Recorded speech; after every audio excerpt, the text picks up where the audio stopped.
It's a Sunday and it makes it easy to hear the chimney swifts, those little birds that you just saw go through.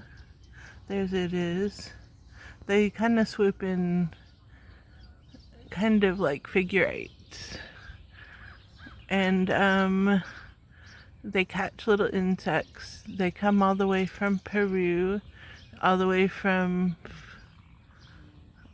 the Amazon, where they nest in trees, but here in North America they come because they used to nest in hollow trees here, but now they just nest in chimneys.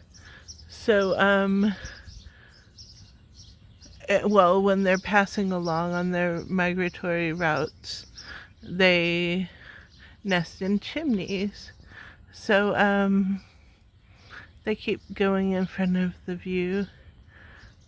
Well, I think that's a leaf, but they'll be back. They chitter. They make this little chittering sound.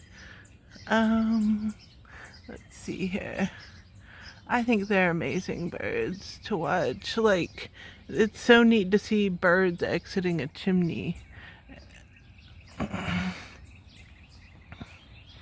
It's just such an interesting symbiotic relationship. Not really symbiotic necessarily,